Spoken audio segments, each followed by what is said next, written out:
Capricorn rising. How you doing, Capricorn?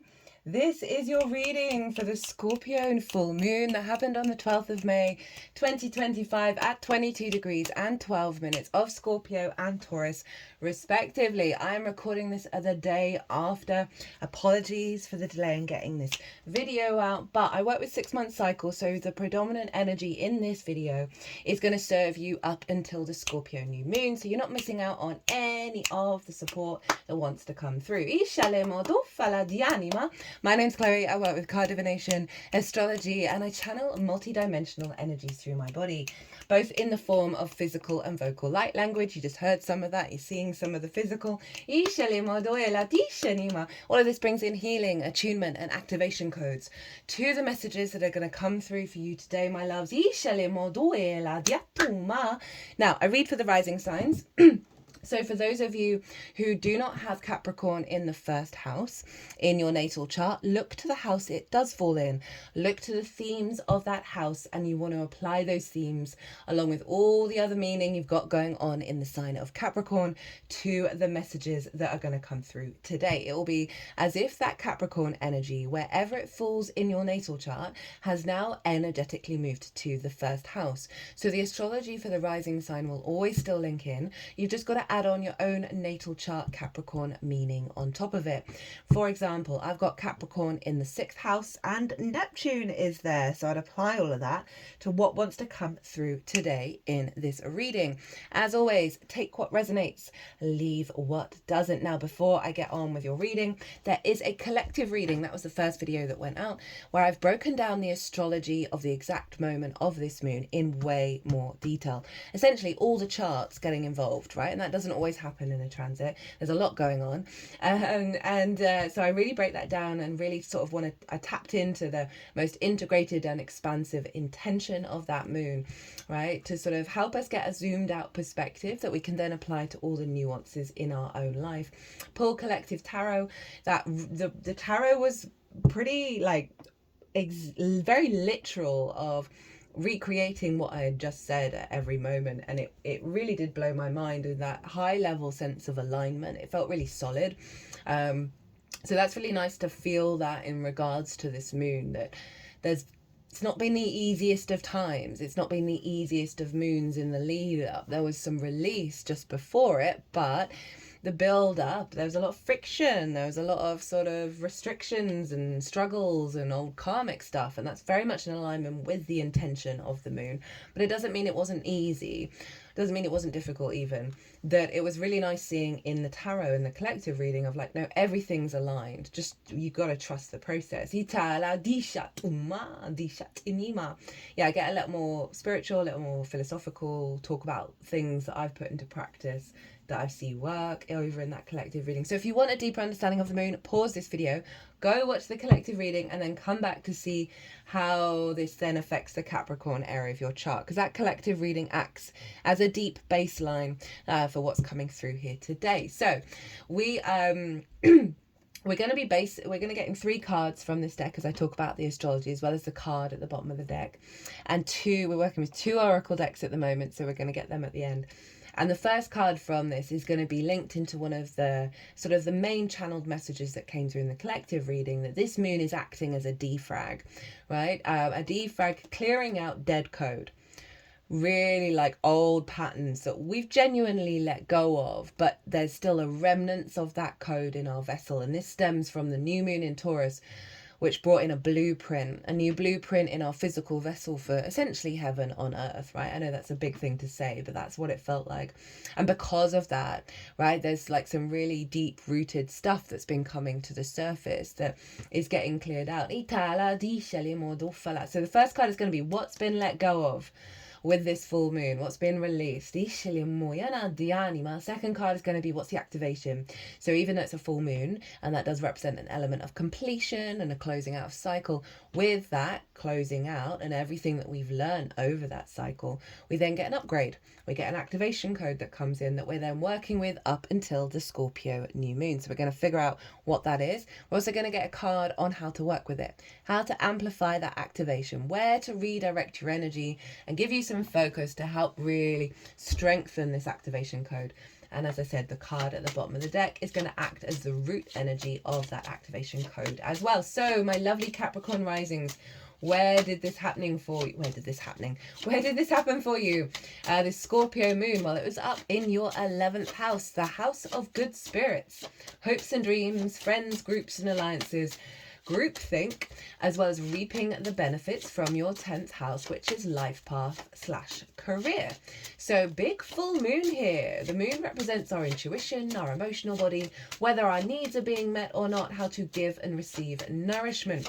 So on the one hand, you may have felt in the lead up a lot of fears and worries around your hopes and dreams manifesting, maybe feeling a little disconnected from groups, right? Scorpio is quite an intense energy. It's very, very, very powerful, but it can lean on the side of paranoia sometimes. So there may have been like some big social anxiety. You may have felt like you were quite overwhelmed by groupthink, i.e. social conditioning, that you may have felt, somewhat spiritually attacked. Iscelimo doela di anima, duffala di scenimo doela di animut. Ishania, iscenimut ut inema, duela itianimuyana. Discenimotto fiela, discenima atinima di anima. So funny, in the Taurus New Moon series, itiscenima. Okay, they're wanting both of these cards. Okay, in the Taurus New Moon video series, the cards were so stubborn coming out, and in this whole transit, and I've only got one more reading to do, I've got Cancer's reading to do, all the cards have come out together and almost at the beginning of every little spiel I'm doing on the astrology. So yeah, you may have just felt a bit attacked, right? That might not be for everyone. You may have had some fears and worries of the life path, career, and what you're getting from it, right? What you're reaping from it. Itisha, that's so funny. This doesn't feel like your card from the deck, but I want to show you not enough the everyone story, i.e. not feeling like you're getting enough. Itisha limodoela. Okay, they're wanting the one behind it. Itala dianimoto fiela. As I said, that kind of scarcity mindset, the fear mindset that this moon is helping us let go of at a really fundamental level. So the moon, on the other hand, will have been bringing in an elevation of your intuition around the manifestation of your hopes and dreams, right? Of being drawn towards that which gives you nourishment rather than, fears and worries and therefore blocks around hopes and dreams that kind of stop the true hopes and dreams within you emerging, right? Sometimes we can have dreams that are based on trauma responses and not actually based on our soul's frequency. And this feels like a letting go of a lot of restrictions around that. Of perhaps, I find with this house, along with the other houses I'm going to be talking about, the other fixed signs, and this was the same in the Taurus New Moon, that these houses all, for me, the core wound behind them is not being able to receive, that there's something very fundamental within us that isn't able to receive the benefits from the 10th house, isn't able to receive the deep connection with soul family in groups, or be able to be ourselves and receive connection from those groups and, receive the possibility of the hopes and dreams manifesting. So I can see a lot of release around that. You may have found yourself spending time in a group around this full moon, but overall I'm really seeing an alignment to stepping outside of fear and stepping into power around how you manifest your hopes and dreams and the unfolding of that. Now the moon was conjunct Juno, I talk about that in the collective reading, and the sun is over in Taurus conjunct Uranus, and I talk about that in the collective reading as well. The sun's in your 5th house of your creation energy. This is the house of joy, your pleasure, your amusement, your games. It's linked into children, both literal children and figurative children, such as your inner child. And that's why we can have a lot of trauma in the 5th because of neglect issues that lead to addiction issues and distorted love languages, because the house is also about romance, dating and love. So the sun's there, so there's a real vision around what your pleasure means to you. This is a focal point on your creation energy, maybe you've been working with the inner child for a while the sun's being in this sign, or with literal children, and this may have been bringing up a lot of awareness around your own joy and your own pleasure, and what that means to you in terms of that kind of root creation energy of how you manifest your hopes and dreams. What do those dreams even look like? How do you want to show up in environments from a place of joy, from a place of creativity in bigger group situations? But overall, there's a real kind of rebalancing here that's liberating your creation energy away from fear and allowing that power to infuse into the way that you're intuitively guided to take steps around your manifestation of your hopes and dreams. It's a really supportive energy for you, Capricorn. It's allowing you to open space for new ways of possible, for new possibilities, for new expansions of your own existence. Perhaps with things that you just didn't even think were possible. Now the sun and the moon are square the asteroid Pallas Athena over in the sign of Aquarius. And she is in your second house of your skills and your tools. It's your resources, the second house. Your skills and your tools of how you manifest and bring in regular income. The things that you value, and most importantly, how you value yourself. If you don't value yourself unconditionally, then we place value in things that distort our sense of value. We can't access our skills and tools at a higher level because of that self-doubt. And we also can block ourselves from receiving more regular resources. So you see what I mean about these houses reflecting on value and how that can distort what we're able to receive. So Pallas Athena, asteroid, she is all about the long game, right? Strategy, long-term planning. She is very mature, very zoomed out perspective.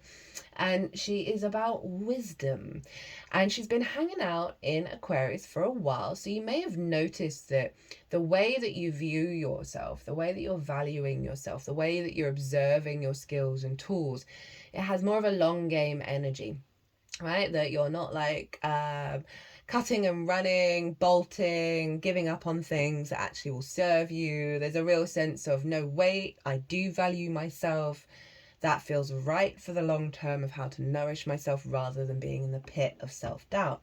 So Pallas Athena is really helping you think about the long-term gain in terms of how you manifest in the world and how you create your own resources, your own sense of value.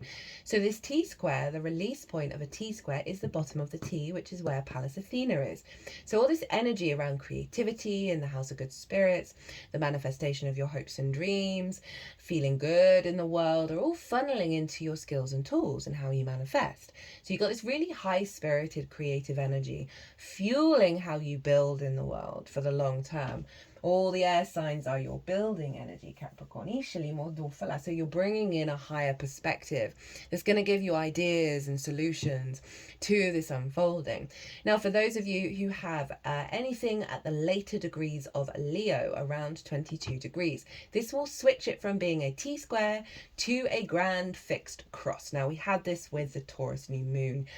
Feel very discombobulating. It can feel like you're being pulled in all of the directions. Now, the trick with the T-square to turn this discombobulation into a powerhouse of a generator of energy is to center your energy. When you're feeling overwhelmed, when you're feeling all that rah, all the things. I mean, this is just good practice just in general, but particularly with any grand cross, of calm your energy.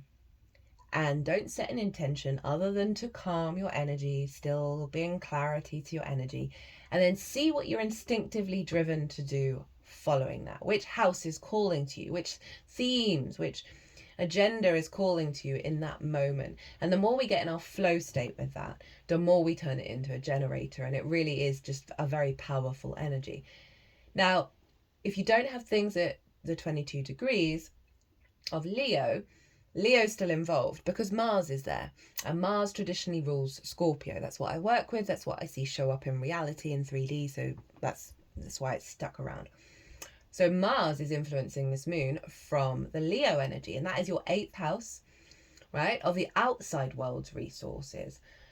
This can be mortgages, loans, it's debt you owe, debt that's owed to you, taxes, bonuses, commissions, inheritance, both 3D or cosmic inheritance. So it's working with the resources of the outside world or one-off chunks of resources that are coming your way.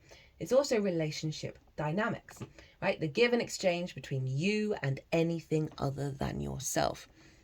And so this is time, money, energy, intimacy, ideas. We can have scarcity complexes, codependency, hyper-independence, hyper-greed, when things are out of balance, when we're interacting with the outside world. Sorry, I just had to pause for a second. I was feeling a tickle come up. And so there's obviously something around the throat here. Mercury was square Pluto exactly by degree. I talk about that in the collective reading, so I'm wondering if that might be something to do with it. So go check out the collective reading. But anyway, sort of the sense of being able to be empowered in your own truth when it comes to understanding how you show up with others, what you need from others, how you're impacted by the outside world. And often when we communicate from a place of love, but a place of our own truth, that helps recalibrate relationships. It's a very psychic house, right? It's your relationship dynamic with source as well as the resources of source. Mars is there. So there's a lot of momentum, a lot of action and drive and instinct to engage in these kind of dynamics and figure out what your heart is really telling you. You may find yourself working with the resources from the outside world. If you've got debt, you might have been taking action around fixing that.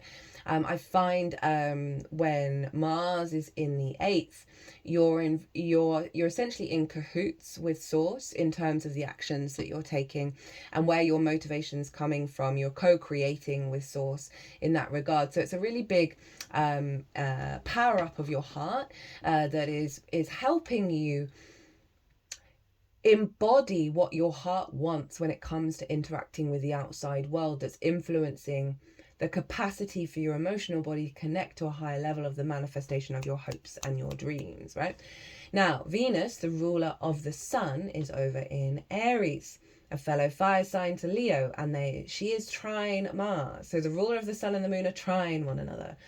In the fire signs, this is our instincts being in alignment with the clarity that we now have following the defrag. So trust the instincts. They're either going to be showing you what's not working or what is, and you'll obviously be able to tell the difference. And Aries for you is in your 4th house of your roots and your foundations, your ancestors, both blood and soul lineage, parental figures, the roof over your head, the things you do in private. So Venus, the goddess of love, connection, creativity, harmony, is getting your foundations in alignment with love, right? With your autonomy and your freedom of expression of your divine love. There's a real sense of strengthening those foundations with the love of Venus that's allowing you to love yourself at a fundamental level. It's going to have a knock-on effect with your creation energy, your joy, how you find pleasure. I can see deep wounds around that because we got a lot of trauma in the 4th, right? From our parental figures that then gets activated in the 5th. So Venus is ruling your 5th, influencing it from, hey, no, we're clearing this stuff out. We're burning this out, where this doesn't work anymore. So you're going to see a real alignment of you nourishing yourself with your independence in a way that brings towards you relationships that match that power and that sovereignty and respect. And so all of this energy is funneling into this moon, these instincts, this alignment of the masculine and feminine within us, that is going to be helping open up new pathways around how you manifest your hopes and dreams. Right, let's get into your stuff, my lovely Capricorns. So this is what's being cleared out. This is what's being let go of with this full moon in Scorpio. What the defrag has got rid of, the junk dead code. What have we got? Oh, perfect. 9 of Swords. 9 of Swords. Fear, anxiety, worry. Did we make the right decision in the past? Oh, are we going to know what we're going to do in the future? Right? This is the pain of existence in a nutshell, where we can't get present. We can't be at peace. And in fact, we're in anxiety, heightened cortisol, heightened adrenaline, can't sleep very well. So this is the worry about the manifestation of the hopes and dreams, of reaping the benefits from the 10th house, of social anxiety in groups, or will I do okay in this scenario? This is all being closed out of the fear and the worry of you not valuing who you are and the decisions you've made and how in alignment you are, even if that decision seemed like it was a bad one, it isn't. It's all in alignment, and being at peace and in being embodied and being present and being powerful. That block of stopping you from being that, in regards to the diminishing of your good spirits, diminishing of that fear around anything manifesting in the 11th house in a way that serves your soul's incarnation, that fear is getting released. Very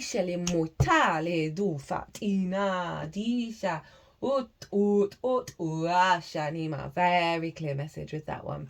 Okay, with that being cleared out, what's the activation code coming in for you, my loves? High Jupiter, Wheel of Fortune. Get in. Love that, following the Nine of Swords. Right, this is saying fate is changing. All the fixed signs are on this card. Right, we've got Taurus, we've got Leo, we've got Scorpio and Aquarius. Fate is changing in your favor. Things are on the up, which is such a parallel to the This is Jupiter. Jupiter's in Gemini, your 6th house of work, of how you work. You're going to be able to have the energy and the capacity to build your dreams. You're getting support from the outside world that is facilitating the unfoldment. This is beautiful. You might want to look to where your Jupiter is as well in your natal chart to give another layer to what's going on. This is really lovely in terms of the good spirits. Jupiter is a very jovial, generous spirit. It is a very powerful, abundant energy. It's also about perspective, Jupiter. It's about faith. And so there's a real sense of faith, of trusting in the process, trusting in the unfoldment, which is just going to free up so much of your time and your energy away from this. Here for it. Okay, how to amplify the Wheel of Fortune, what to channel, what to reflect on, what to focus on to help facilitate that energy. We've got the 7 of Swords. I love the 7 of Swords. It's the colour of the sun. It's a great card. You see here, count how many swords this figure's got. 1, 2, 3, 4, 5. 5 of Swords for me is the most difficult card in tarot, right? The bully victim mind set. The cycle of that. It's very rare that a bully was not a victim in the first place. But it is that sense of, you know, in the 5 of Swords, they've won the 3 of Swords. That heartbreak, that discordian heart energy. And this figure's stealing that away, stealing away that really high-level discordant conflict energy, right? Of always thinking there are haves and have-nots in a way, in terms of, oh, other people's dreams manifest, mine don't, right? Other people are able to get their benefits from their 10th house, get that pay rise, I'm not, right? Or I want it all, and I can only have it all and be happy if others don't have things, right? We can go to extremes with either of those. This card is stealing them away. It's calling you to go to the 2 of Swords, which is the moon in Libra, to get back into your inner equilibrium of peace and balance. And it's stealing away that conflict. This is about thinking differently.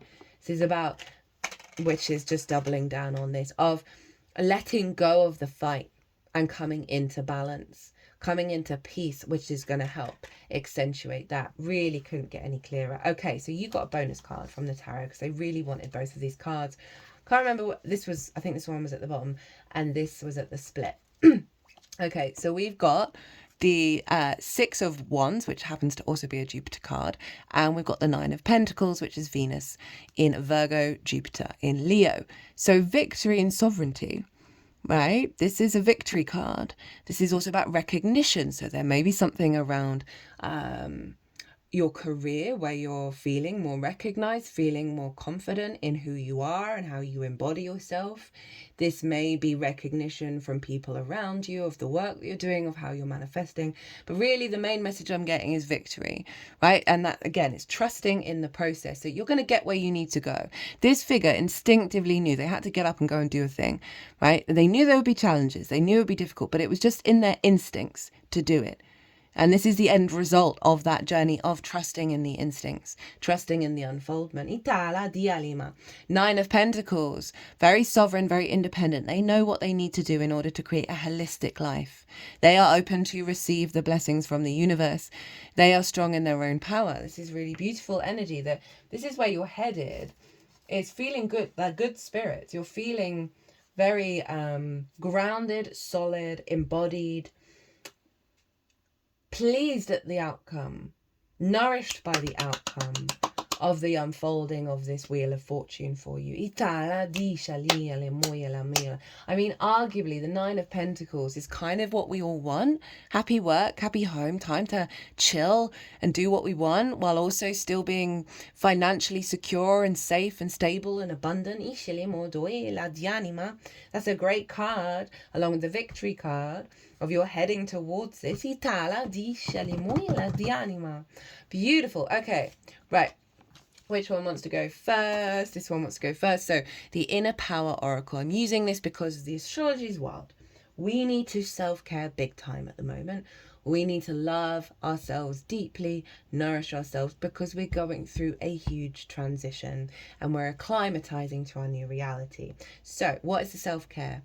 Using dried herbs and spices in my kitchen, I formulate spell jars with the purpose of serving the highest good of all. I love this with the Nine of Swords, right? Because this is about getting present in the moment, working with the earth, enjoying the process of cultivating something, of doing something a bit creative, something you wouldn't necessarily normally do, although some of you may do it.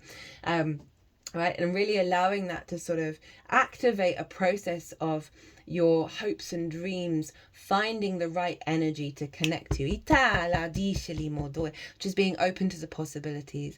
Also, I really like it of getting, looking after your body as well, with the herbs and spices, and stepping into the sense of manifestation. I really, really enjoy that energy. Because it's saying that you're going through a process of being open to receive by even allowing yourself to believe in it and take action towards it. Okay, what have we got here? Oof, this is one of my favorite cards from this deck. So this is from Rainbow Brainskull, which I always use for Scorpio transits, because hello, the skull for the death card. We have every timeline exists.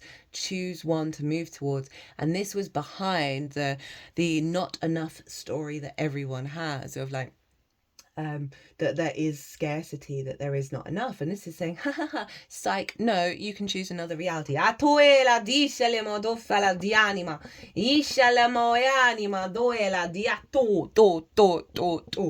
If you can imagine it, then it exists somewhere in space and time. Like a radio, your brain is a receiver of information. You can tune into any reality you choose if you're able to align with it. Beautiful. I really love that, of like, it's saying, yeah, it's around you. It's around you. We just got to step out of this fear space. Oh, I don't know if you can hear that. I've got a lovely new wind chime. And for once, I've got my windows open. It's a hot day here. It's a bit too hot for spring. Feels like peak summer weather. But it is abundant, right? It's this glorious sunshine. So this really feels like a very clear message. The energy around you is changing, and your mind needs to make the decision about whether you're going to engage in it and trust in it. Okay, and everything is saying you can trust in it. You just got to make that intention and step into that space. Right, my loves, my lovely Capricorns, I'm going to leave it here. I hope you enjoyed this reading. I hope it resonated. As always, it's such an honor and a privilege to read for you, my loves. I hope you enjoyed this reading. If you want a personal reading, my website is everywhere, or you can email me directly. Capricorn, be good to yourselves. Be good to those around you. Safe travels and be well until we meet again.